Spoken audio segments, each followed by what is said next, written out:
Greetings, everyone. Welcome back to another episode of Tenacity Speaks TV. I am your host, Tenacity Speaks, saying hello to everyone, wishing everyone a beautiful day, evening, afternoon, wherever you may be listening to this, whether you are in your car, whether you are online, whether you're checking this out at work. I just want to say thank you to those who have already stopped by to the channel to hit that like, to share, and to subscribe. I just want to say thank you at the very onset of this video. And just want to take the time out to say how much I appreciate those who have already begun to leave comments on the videos, those who have called or texted to send some encouragement my way. Thank you very much from the bottom of my heart. I thought today on today's story time that I would talk, on our most recent story time, I talked about how I was sick from birth with underdeveloped lungs, and how throughout my 20s and 30s I dealt with recurrent pneumonia and long hospital stays. And I thought that in today's story time, I'd like to discuss how stress affects our immune systems, and specifically go into how it has and continues to have an effect on my own health. So we'll get right into it. Now, I want to talk a little bit about chronic stress. It causes an increase of cortisol levels through the hypothalamic pituitary adrenal axis. And it's called HPA for short. And I'll say it again, it's hypothalamic pituitary adrenal axis, as well as the sympathetic nervous system. The HPA axis is a major neuroendocrine system, and it controls our reactions to stress, as well as regulates many of our body processes, including our digestion, our immune responses, our mood and emotions, our sexual functions and sexual activity, as well as our energy storage, both energy storage and energy expenditure.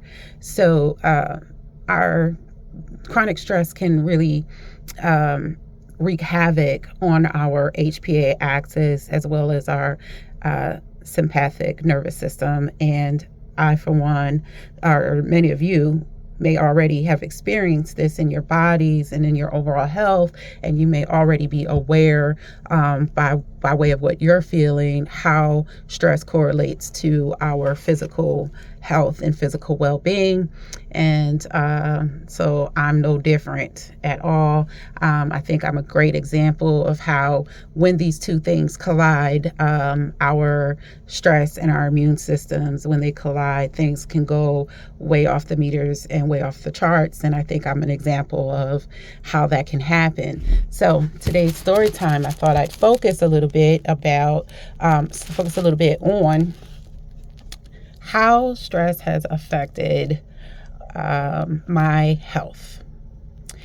So in order for me to get into this, it is going to require me to speak in general terms about my familial life. And I'm going to keep it in general terms out of respect for all parties involved. I won't be sharing any names, and I'm going to be careful to not go too far into depth, again, out of respect for all parties involved. But at the age of 21, while pregnant with my third child, which is also my baby, I entered into a loveless marriage, for lack of a better term. I did so unknowingly, in part because I was 21. And in part because certain things were misrepresented to me in the courting process leading up to getting married. So nonetheless, I'll just say right off the bat that my desire for wanting to be married was pure. I wanted to have the sin, the shame, and the dishonor of childhood and adolescent a bruise. And I on purpose mispronounced the word due to YouTube guidelines. But I wanted that shame and that dishonor of childhood and adolescent abuse removed from my life, and from my behavior due to certain things that occurred to me as a youth. I from the earliest time I can remember, I always felt like I didn't belong, like I wasn't right, like I was dirty, like I was unacceptable, like there was something inherently wrong with me, and like there was an invisible sign on my head that said, use and abuse me. That's how it felt from as early as I can remember. And to me, marriage was the cure for those feelings and that belief system and so much more. And I wonder how many of you know that my cure would not and could not be found in another human. So within the first year of marriage, there were the first signs of stress impacting my health negatively. And it was quite apparent when I didn't lose my pregnancy weight and had gone from a pre-pregnancy size 8 to a post-pregnancy size 18 in 1 year. It was pretty obvious that I was not responding well to the stressors of being in an unloving marriage. About 5 years into my marriage, I would say, the hospitalizations related to recurring pneumonia and now added on to that asthma began.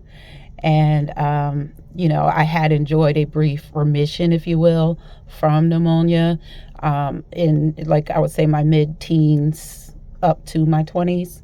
But of course, as the stress of this unhealthy, toxic marriage sort of waned on me and wore me down, it affected me greatly in my health. And many times I'd have to, help my children do their homework from a hospital bed. It never failed. I was always holding space from a hospital bed for both trying to recover from one of these long, hard bouts of pneumonia, and also holding space for, discord with the kids, discord with the school, discord with my husband. I never could just know what it was to just focus on, getting better and recovering. It just seemed like there was always some calamitous episode or season within the family. And as can be expected when you're in a loveless marriage and you're raising 3 children, any and everything can become a source of extreme stress. And I want you all to know that I stayed in that marriage for 23 years. Now, there are many reasons why I did so. And I'll share them in other story times to come. I'll get into them a little bit later on. But for today, I just want you to know that I was certain that my joy would return once my marriage was dissolved after 23 years. But I'm willing to bet that some of you can guess that that wasn't and hasn't been the case. And now you may be wondering, well, when are we going to get to the good part, the hopeful part? Tenacity Speaks, you promised that this wouldn't be doom and gloom the whole way through. And so here it is. Here's the hope, you guys. Upon my divorce, my circumstances, my health, my finances, and my position in life did not improve.